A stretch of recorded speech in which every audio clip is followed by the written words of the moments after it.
Então, boa noite a todos e a todas. Que a paz do Mestre Jesus, este Consolador por excelência, possa estar sempre presente no coração de cada um de nós. O tema que nós escolhemos para fazermos essa reflexão em conjunto é Deus, a inteligência suprema, partindo do princípio de que nós estamos em uma casa espírita, onde o tema Deus é muito colocado, é estudado e também é entendido, fica um pouco mais fácil. Porque em determinados momentos, até nós que nos rotulamos espíritas, caímos em dúvidas. E quando nós falamos isso, às vezes causa um certo, não constrangimento, mas reflexões mais profundas. Será que eu realmente tenho dúvidas da existência de Deus? No primeiro momento e da boca para fora, não, nós não temos. Não temos dúvida da existência de Deus. Mas em meio aos nossos desafios, às nossas dificuldades, ou até mesmo diante de algumas tragédias, nós questionamos a existência de Deus. É nesse sentido. Nós vamos aqui colocar algumas afirmativas para que a gente possa entender Deus como sendo esta inteligência suprema. Mas também vamos contemplar aqueles que talvez estejam chegando à casa espírita pela primeira vez, é um simpatizante e não tem ainda esses conceitos de forma fundamentada. Todos nós, ou a maioria de nós, viemos de segmentos outros religiosos. E já foi nos ensinado ao longo de décadas, ou quiçá séculos, um entendimento um tanto quanto diferenciado da existência de Deus. Trouxemos aqui uma imagem, que é um afresco que está no teto da Capela Sistina, no Vaticano, em Roma. Essa tela, pintada por Miguel Ângelo, ela é intitulada A Criação de Adão. E nesta imagem, aqui nós encontramos Deus criando Adão. Porque esses ensinamentos atávicos que todos nós passamos, nos traz sempre uma ideia de um Deus homem. Um Deus na forma antropomórfica. É tanto verdade, está falhando um pouquinho, não sei se é pilha, se for depois a gente troca. Eu não sei se isso nós já paramos para refletir, mas alguém aqui já pensou ou já fez uma imagem de Deus em forma... Não. Isso é muito raro de acontecer. Porque nós trazemos aquele conceito atávico, Deus Homem, Deus Pai. Este é um ensinamento que vem dos ensinamentos antigos. Ou seja, todos nós temos a ideia de Deus, o Deus Pai. Por isso que nós não pensamos em Deus em uma forma feminina.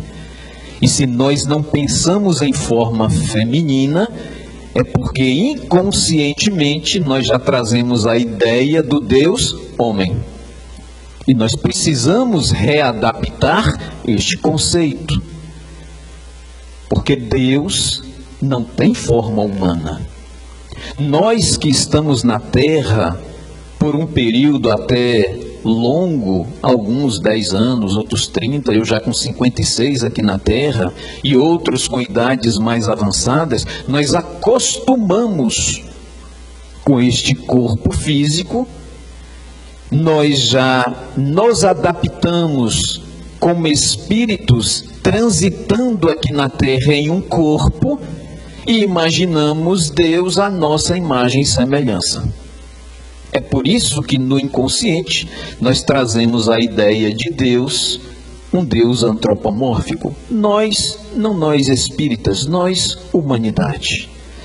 Aqui colocamos uma outra imagem, onde irmãos de outros segmentos religiosos colocam com muita propriedade, dizendo Deus Pai, Filho e o Espírito Santo. É como se fosse uma trindade. E aqui nós visualizamos que tanto essa representação de Deus quanto de Jesus está sobre a terra. Mas, mesmo assim, nos traz uma imagem antropomórfica. Uma imagem de Deus numa fisionomia humana. Mas o que nos diz a doutrina espírita? Se nós pegarmos o Livro dos Espíritos, lá na questão de número 1, o senhor Allan Kardec, ele faz esse questionamento à espiritualidade. E é uma pergunta sábia, porque Kardec não pergunta quem é Deus, não pergunta quem é João de Deus, não pergunta quem é Kleber, quem é Sérgio, não. Kardec pergunta o que é. Que é Deus? Porque quem dá ideia de semelhança? Kardec poderia perguntar quem é Deus? Mas Deus, como se fosse semelhança humana, então Kardec pergunta o que é. Que é Deus? E a espiritualidade lhe responde, são poucas palavras, mas inúmeras informações. A primeira nos diz, Deus é. Já afirma, Deus é. Aqui não diz pode ser, talvez, eu imagino, eu entendo. A espiritualidade não diz assim. É categórico. Deus é. E isso já faz diferença. Mas eles continuam. Deus é a inteligência. Ou seja, inteligência transcende matéria. Eu acho que a grande maioria de nós que estamos aqui neste auditório, a grande maioria, somos pais e mães. E, consequentemente, devemos ter nossos filhos. E quem aqui tem filhos, tem um sentimento de amor pelo filho, pelo cônjuge, o esposo, a esposa, o companheiro, a companheira. E nós conseguimos visualizar o amor? Não. O amor tem peso? O amor tem cor? Não.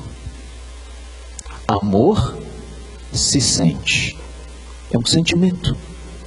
E Deus, sendo uma inteligência. Inteligência se toca? Não. Se sente. Para compreendermos Deus, nós devemos senti-lo, porque é uma inteligência, não é palpável, não se toca, mas se sente. E a espiritualidade continua dizendo ao senhor Allan Kardec, Deus é a inteligência e dentre as inteligências é a suprema. Isso nos coloca na condição de sermos também inteligências, porque raciocinamos, pensamos, agimos. Todos nós aqui somos inteligências? Somos. Mas somos as inteligências supremas? Não. Suprema, só Deus. E aí ele complementa, ou eles complementam, finalizando a resposta. É a causa primária de todas as coisas. Então daí já dá para a gente entender que Deus é esta grandiosidade. Eu coloquei uma imagem de um homem ali num pico, contemplando pelo menos a nossa Via Láctea, que é a nossa galáxia. Isso nos dá uma ideia da dimensão de Deus. Mas o nosso trabalho, ele é todo pautado em O Livro dos Espíritos, e aí escolhemos mais uma questão para fortalecer as nossas convicções. E buscamos a questão de número 4, que está lá em O Livro dos Espíritos, capítulo 1, o título é de Deus, Provas da Existência de Deus. E Kardec questiona os benfeitores da espiritualidade: onde se pode encontrar a prova da existência de Deus? E eles respondem: no axioma que aplicais às vossas ciências, não há efeito sem causa. Procurai a causa de tudo o que não é obra do homem, e a vossa razão vos responderá. Para crer-se em Deus, basta-se lance o olhar sobre as obras da criação. O universo existe, logo tem uma causa. Duvidar da existência de Deus é negar que todo efeito tem uma causa e avançar que o nada pode fazer alguma coisa. E aqui nós afirmamos: o nada não faz nada. Não tem como nada fazer algo.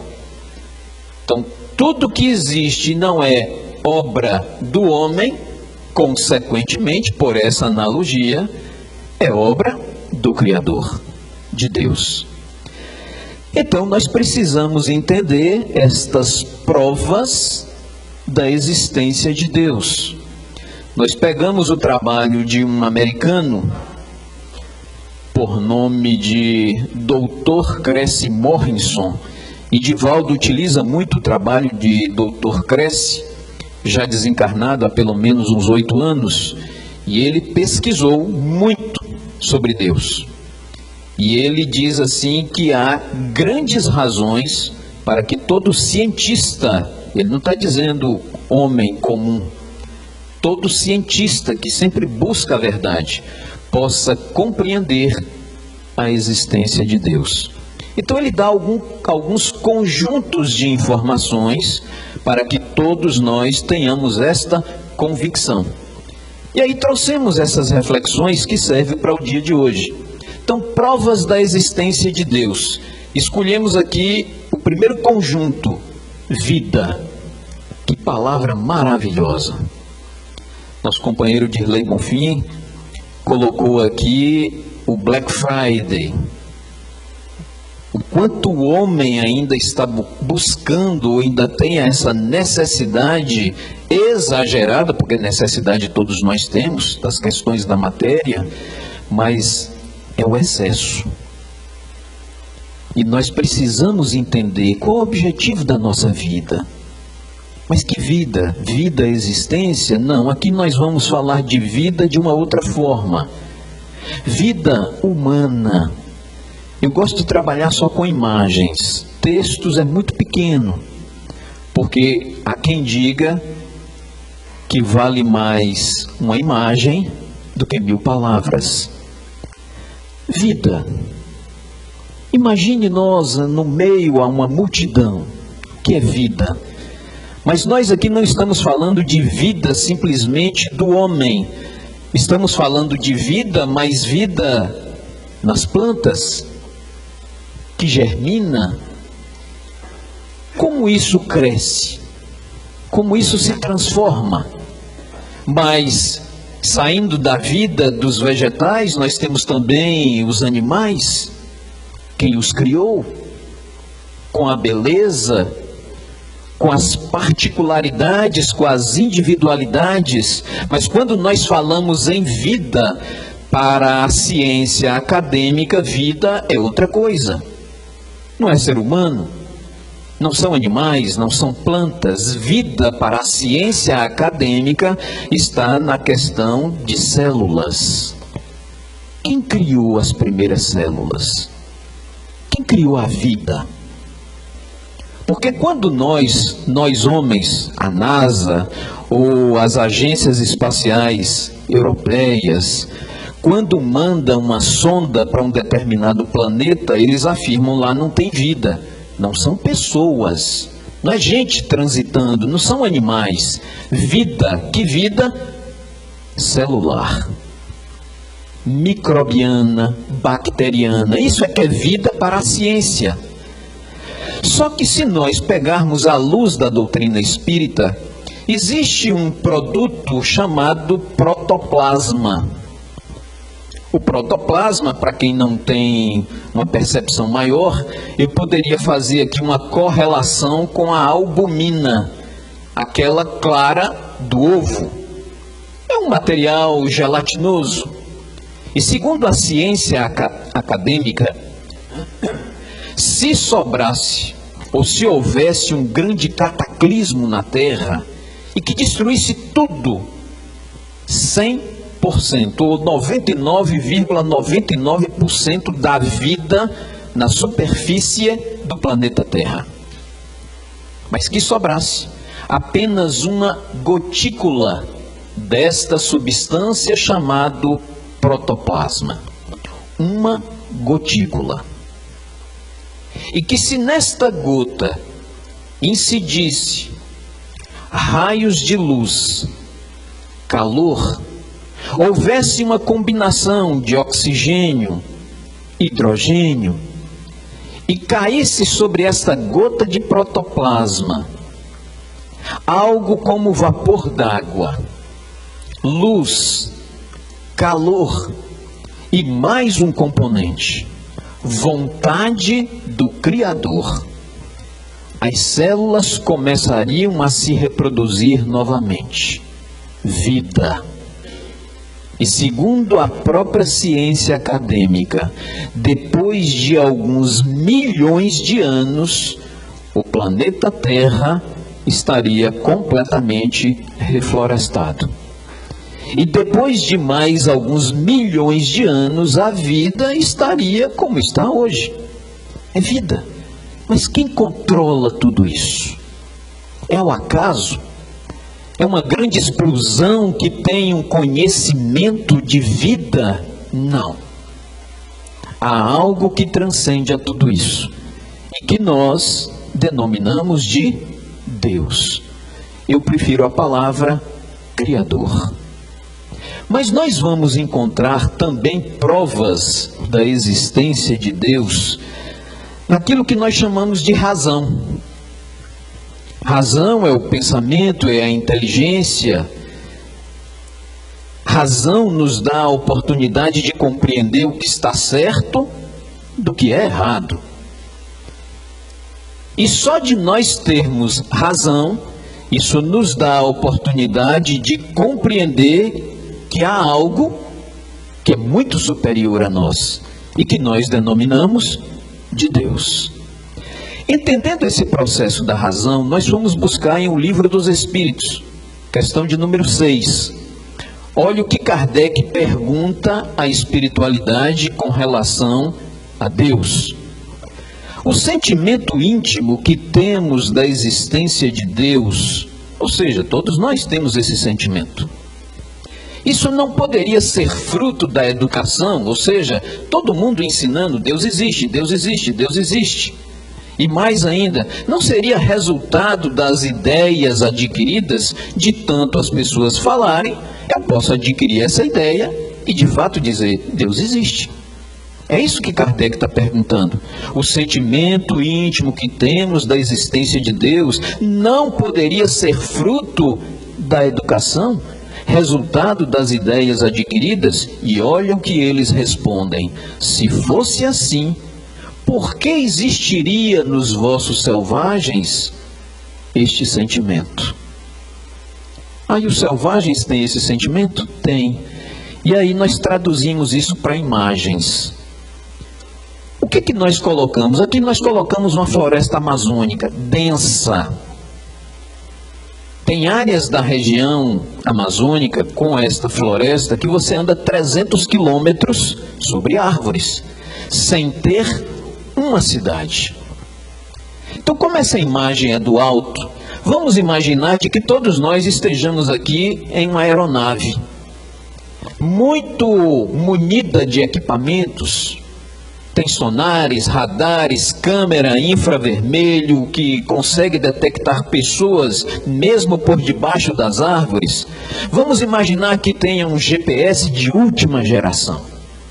E essa nossa expedição é para ver se ao longo desta floresta existe vida. Homens, redutos de selvagens ou grupos indígenas que nunca teve contato com o ser humano, com o ser civilizado. E vamos imaginar que com esses nossos equipamentos nós conseguimos detectar lá naquele cantinho uma tribo indígena, isolada da civilização. Nunca tiveram contato com o homem civilizado.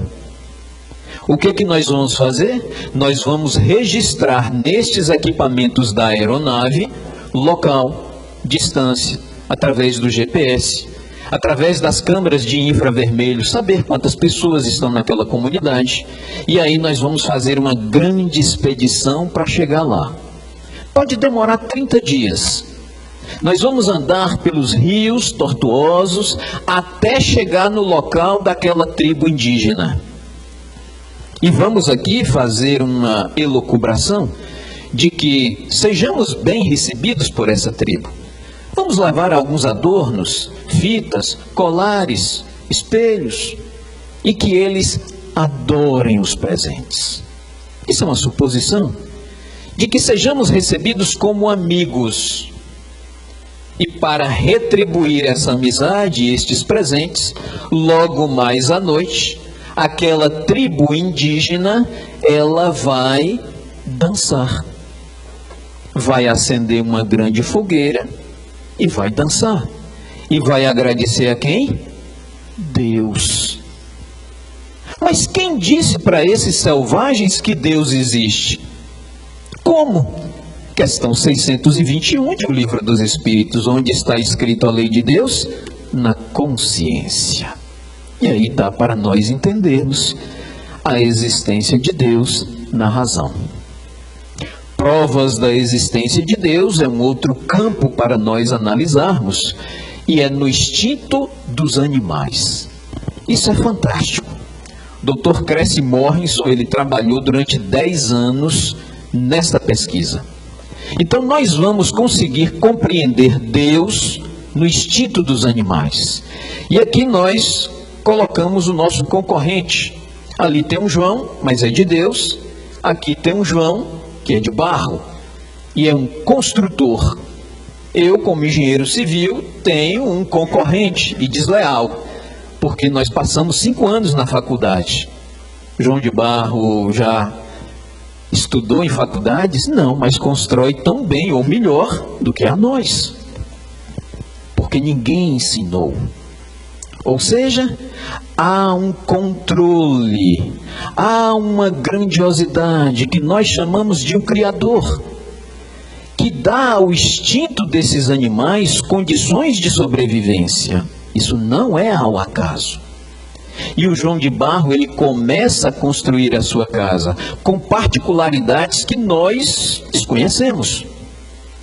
O João de Barro, ele nunca faz a porta de entrada da sua casa para o lado dos ventos mais frios durante o inverno. Nunca faz.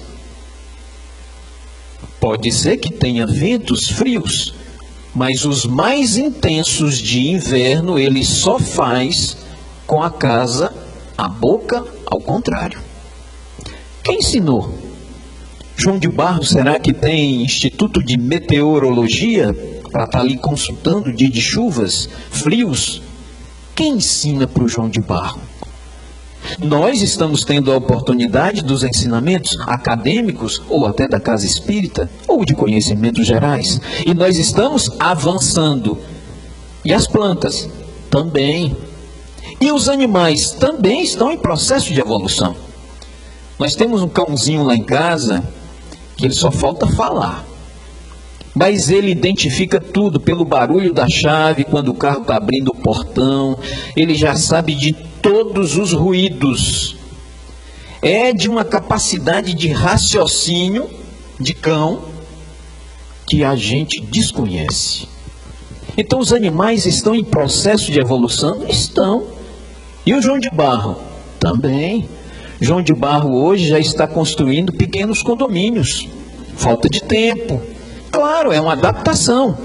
Mas, às vezes, eles não param nos pequenos condomínios. Fazem também grandes condomínios. Tudo é uma necessidade. Isso não é uma fotomontagem, é real. E aqui tem algumas particularidades que, se olhar rápido, a gente não percebe.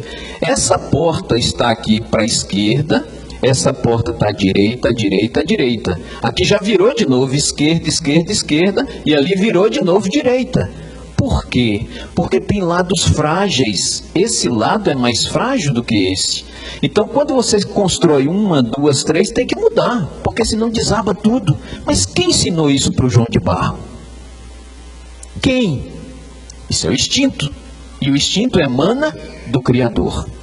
Pegamos mais um exemplo, só para a gente ter uma ideia da presença de Deus no instinto dos animais, e colocamos aqui um pequeno inseto, é a vespa. A vespa, ela tem algumas particularidades. Aqui está um close dessa vespa. Toda vespa mamãe, vamos chamar assim, ou feminina, todas as vezes que ela procria, ela encerra um ciclo. A vespa procria e morre. Quem cuida dos filhotes? Eles próprios. Sim, mas e quem vai alimentá-los? Então a vespa, quando ela está próximo a procriar, ela vai procurar o alimento que vai ser deixado para os seus filhotes depois que eclodirem dos óvulos. Então o alimento natural para a vespa é o gafanhoto. É natural.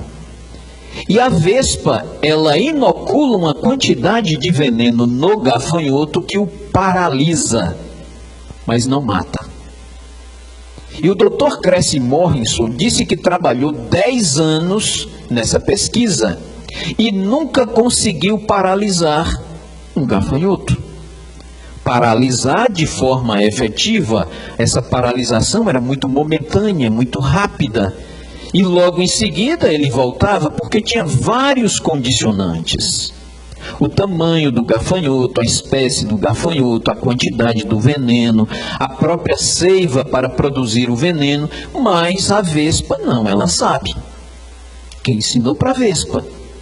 E ela inocula uma quantidade de veneno no gafanhoto, ele paralisa, ela vai ali, coloca os óvulos muito próximo, ela morre. Os óvulos eclodem e aí nascem as vespinhas. E elas vão se alimentar do gafanhoto, que tem que estar vivo. Porque se ele estiver morto, a comida é putrefata e eles morrem. É por isso que a vespa inocula uma quantidade de veneno para paralisá-lo só. E aí elas nascem e vão comer, mas podia comer a cabeça do gafanhoto. E não come, porque se comer a cabeça do gafanhoto, o gafanhoto morre. Então elas comem as pontinhas das patas e das asas. Geram a vida, crescem e vão embora. E o ciclo do gafanhoto continua, porque ele se recupera e vai para a natureza. Quem ensina isso às vespas? Que perfeição é o instinto dos animais, que parecem ser muito melhor do que a nós. Então aí está uma das provas da existência de Deus no que diz respeito ao instinto dos animais. Partindo para mais um grupo de informações, provas da existência de Deus, nós pegamos essas provas na perfeição do universo. São números que eu particularmente adoro. Eu adoro olhar o universo. Já teve épocas onde eu ficava com a luneta ou um telescópio um pouco melhor, mas hoje a gente já não tem mais tempo para isso. Mas eu sou vidrado com o universo. Porque quando você passa a ter noção e a dimensão do universo, você diz assim, não tem Big Bang que cria tudo isso, com uma perfeição. A começar pelo nome cosmo, que do grego quer dizer ordem. É perfeito, é um relógio suíço. Aliás, é muito melhor do que um relógio suíço. Então, provas da existência de Deus na perfeição do universo, nós colocamos ali em close a Lua e mais distante a Terra. Para a gente ter uma noção, a distância da Terra à Lua é de aproximadamente 300 mil quilômetros. Pertinho, muito próximo, 300 mil quilômetros. E essa distância, ela cria alguns condicionantes aqui na Terra. Por exemplo, todas as marés é em função da aproximação ou do distanciamento da Lua quando gira em torno da Terra. Tudo. Então, se essa distância ela fosse encurtada em 10%, as nossas marés que variam em até 7 metros de altura, nós teríamos 30 metros. Alguma cidade costeira sobreviveria? Não, nenhuma. Mas o nosso movimento de rotação da própria Terra é de 24 horas para dar um giro em torno de si próprio. Verdade. E se essa velocidade diminuísse a ponto de nós termos um dia não de 24 horas, mas de 100 horas, alguém suportaria 50 horas do sol que teve hoje aqui? Não. Mas e quem condicionou essa velocidade? Para a gente entender essa distância da Terra à Lua, nós colocamos agora da Terra ao Sol, que é de aproximadamente 150 milhões de quilômetros, números redondos, 150 milhões de quilômetros. Se essa distância também fosse encurtada em 10%, as nossas temperaturas que hoje chegam a 70 graus ao máximo na Terra, nós teríamos temperaturas de 300 graus. Alguém sobreviveria? Não, mas quem colocou essa distância exata? Foi ao acaso? Foi o grande Big Bang? Não, eu acredito que foi o Criador, que deixou essa distância ajustada exatamente para isso. Para a gente ter uma ideia, alguém se lembra da velocidade da luz? 300 mil quilômetros a cada segundo. Distância da Terra à Lua, eu falei 300, não é aproximadamente 350 mil quilômetros. Então, se nós tivéssemos um foguete ou um dispositivo para sair da Terra e atingir a Lua na velocidade da luz, nós demoraríamos 1,02 segundos, porque a velocidade da luz é 300 mil quilômetros por segundo e a distância da Terra à Lua é de aproximadamente 350 mil quilômetros. Então, era 1,02 segundos para nós chegarmos à Lua. Para chegar ao Sol, 150 milhões de quilômetros, dividido pelos 300 mil dá 506 segundos, que dividido por 60 dá 8,3 minutos. Pararam para analisar? Para nós viajarmos daqui até o Sol, na velocidade da luz, nós gastaríamos 8,3 minutos. É rapidinho. Mas se eu viajar 10 minutos, eu passei da Lua ou do Sol. Já passei bem. Para a gente ter uma ideia do que significa a velocidade da luz, eu coloquei essa imagem onde o diâmetro da Terra, ele varia, né? Mas em média é 12.714 quilômetros. Ou seja, o raio é 6.300 e poucos quilômetros. Se nós pegarmos o diâmetro da Terra, é 2 vezes π vezes r, que dá aproximadamente 40 mil quilômetros. Deu para entender? Se nós formos dar uma volta em torno da Terra, precisamos percorrer 40 mil quilômetros. Qual a velocidade do som? Quando os aviões quebram a barreira do som, eles estão viajando a 1.224 quilômetros por hora. Se nós dividirmos esses 40 mil quilômetros pelos 1.224, um avião supersônico vai precisar de aproximadamente 30 horas para dar uma volta em torno da Terra. 30 horas. E existem protótipos hoje que chegam até 7 mil quilômetros por hora. Ou seja, eles precisam de aproximadamente 7 horas para fazer uma volta ao redor da Terra. Mas e se nós estivéssemos nesse foguete, na velocidade da luz, para dar uma volta em torno da Terra? Quanto tempo? Não é uma. com a velocidade da luz, se dá 7,5 voltas em torno da Terra em 1 segundo. Deu para calcular a dimensão? O que é velocidade da luz? 7,5 voltas em torno da Terra em apenas 1 segundo. E isso dá para a gente ter uma noção de onde nós estamos. Aqui é a nossa Via Láctea, é a nossa galáxia. Para a gente ter uma ideia, o nosso sistema solar está na periferia, ali, o sisteminha pequenininho, sisteminha gotícula no oceano. Então vamos ampliar novamente. Nós temos aqui a nossa Via Láctea. Segundo a ciência acadêmica, não é Kardec que está informando isso, é a ciência acadêmica, para nós sairmos só da nossa Via Láctea, deste ponto, e chegar do outro lado da nossa própria Via Láctea, na velocidade da luz, são necessários 100.000 anos. Deu para entender? 100.000 anos na velocidade da luz para atravessar a nossa Via Láctea. É grande? É enorme. Algum planetinha bate no outro? Não. Mas não só existe a nossa Via Láctea. Essa Via Láctea, por exemplo, é classificada pelos grandes astrônomos como a mais bonita. E ela foi intitulada O Olho de Deus. Existem outras gasosas também muito mais belas, mas são gasosas. Mas isso aqui, que nós estamos vendo agora, são pontos diminutos. Vamos imaginar de que esse pontinho aqui seja a nossa Via Láctea, porque existe bilhões de galáxias e nenhuma choca com a outra. Deu para entender o processo? Isso se cria ao acaso? Não, não se cria ao acaso. Tem um Criador, que nós rotulamos de Deus.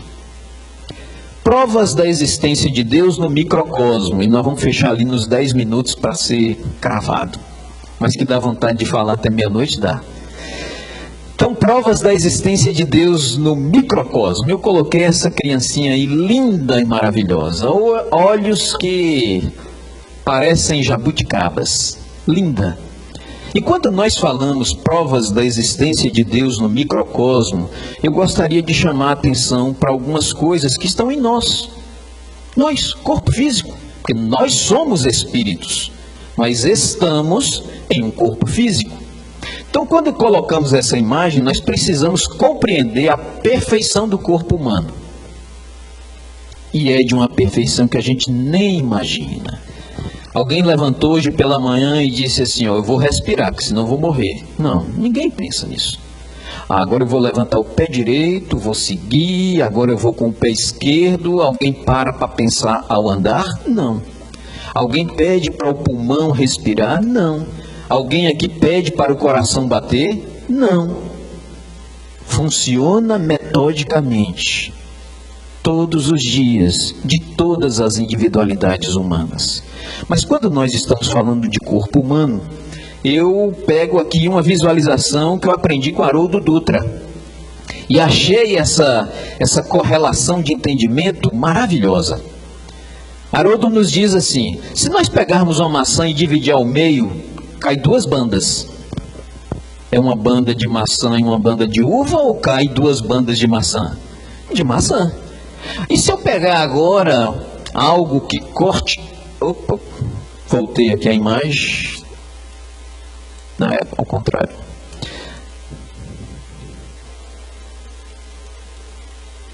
Ixi, eu passei e foi para frente. Aqui eu tenho que voltar. Bom, então se nós pegarmos a maçã e nós dividirmos aqui ao meio, vai cair de novo um pedaço de maçã e um pedaço de melancia? Não. Continua caindo um pedaço de maçã. O que Haroldo está colocando para todos nós? É que se nós pegarmos um objeto e nós, seres humanos, dividirmos ele em partes, divido ao meio, ou seja, em 2, depois eu divido em 4, divido em 8, 16, 32, 64, e assim progressivamente, vai sempre ser maçã. No corpo humano não é assim. Ah, não é? Não, não é assim.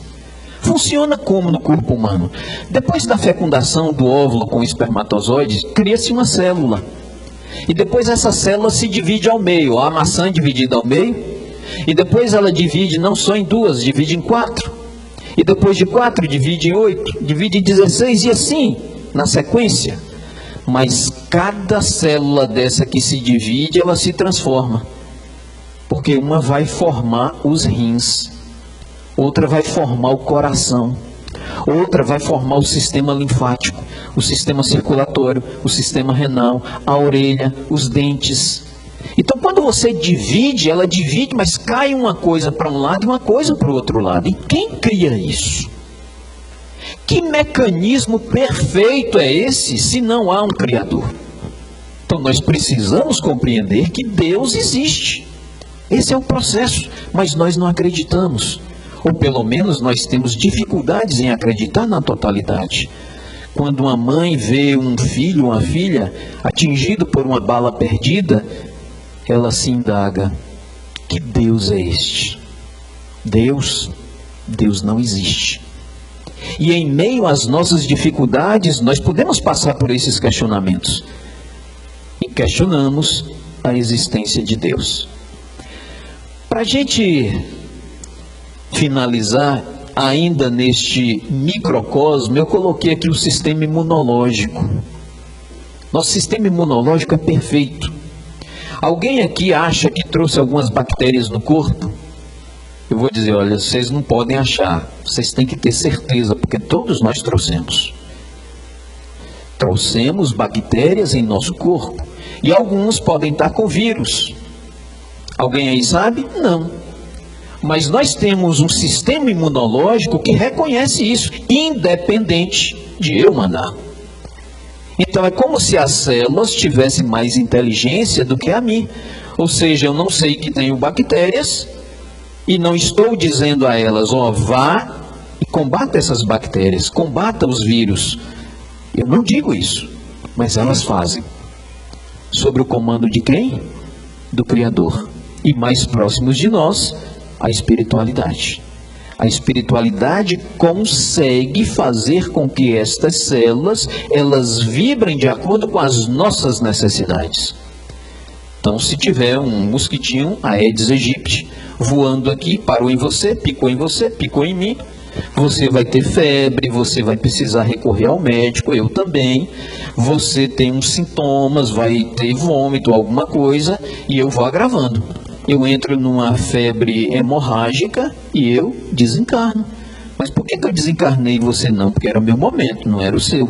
Então é como se a espiritualidade direcionasse e as células funcionam no seu corpo e no meu não funciona. Então às vezes a gente não para pensar nisso. Como nós não sabemos se é o dia ou não, recorram ao médico, recorram ao antibiótico, recorram à prece, recorram à água fluidificada, recorram ao hospital. Mas se for o nosso dia, aí não tem jeito. A espiritualidade trabalha melhor. Então isso aí é o que é o sistema imunológico. E coloquei mais um slide, que é a perfeição do nosso sistema circulatório.